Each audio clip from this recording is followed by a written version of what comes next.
The fire is contained, but there's still a lot of smoke in this area. Take a live look at all of the smoke that is still coming from this building. That 15-mile car chase ended right here on US 41 South when that truck crashed into the front of this building and knocked over this rail. The number of speed-related fatalities has doubled within the state in the last few years. Let's take a look at some numbers. The storms this Sunday were so violent, they even caused this truck to flip over. Let me walk you through what happened. Take a look at the scene. This is where the shooting took place. It's the toy that's spinning across the nation, and I can almost guarantee you, if your child doesn't have one yet, they're asking for it. The Putnam County Sheriff's Office has now turned into a command center with several agencies from across Georgia here gathering information and conducting interviews, looking for the two men who allegedly shot and killed two correctional officers early this morning. Sheriff Sills says it happened around 5:45 this morning near Highway 16 between Eatonton and Sparta in Putnam County. 33 inmates and 2 Georgia correctional officers were traveling from Hancock State Prison towards Eatonton. Inmates Ricky Dubose and Donnie Russell Rowe got into the driver's compartment, and Seal says they overpowered the officers, stole their guns, and shot and killed them. The officers' names are Christopher Monica and Curtis Blue. It's a tough day for the family of corrections and the loved ones of these two officers. We have extended our heartfelt sorrows to them and any support we can give them.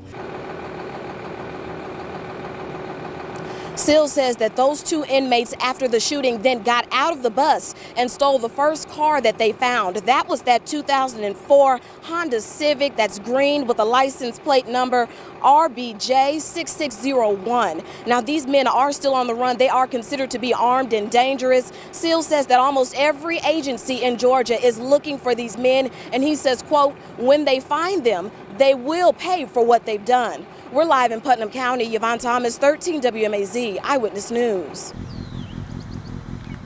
Just after 7 a.m. this morning, Tony Davis Jr. turned himself into Montezuma police. Police Chief Eric Finch says Davis is the alleged gunman who shot and killed Willie Simpson Sunday night at the 700 block of Cedar Court. He told me, said, well, I ain't gonna beat around the bush, Gladys, he's gone. I said, gone? I said, gone where? Gladys Simpson is still in shock. Willie Simpson is her son. He did. I said, oh, Jesus, I can't believe it. And I just started trembling, and I just fell, and they grabbed me, and they was holding me, you know, trying to comfort me. Gladys says she knew there was a shooting Sunday night, just a few miles away. I got a scan, and I heard the shots, and it's about 5 shots. Simpson says she listened closer. Said he was gone, you know, on the ground. Whoever it was on the ground. And they weren't doing so good, and they were gasping for air, and I still didn't know it was him. And she unknowingly listened to her son's last breaths. Trying to hold myself together. I don't know for how long. So far, investigators don't know what led to the shooting. Chief Eric Finch says Davis and Simpson both knew each other. Gladys says the two were friends. We be together and hang together. I never known them to have no problem. That's why I say I don't know why or what or how. I don't know. No matter the reason, Gladys knows it won't bring her son back. Yeah, I'm gonna miss him, you know. He didn't deserve to die like that. I serve God, my family, my state, and my country. Every day, military parents serve overseas, fighting side by side. While those in uniform serve and sacrifice tremendously, they do not serve alone. But back in the U.S.,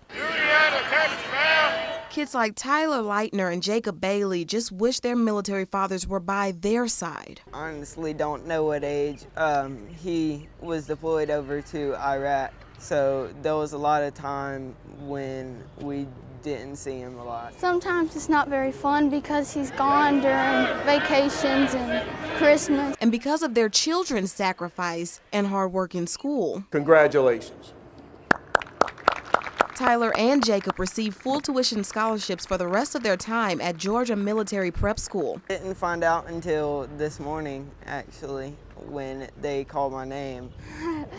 It's just, I don't know, it's crazy. And their entire families were front and center, including their dads. I'm proud of him, I'm proud of my family, and I'm glad I could be here today. And it's a real honor. And for Tyler's family, this award couldn't have come at a better time. Unfortunately, she lost her job 3 weeks ago, and this scholarship is enabling him to stay in GMC. Donors say it's the least they can give.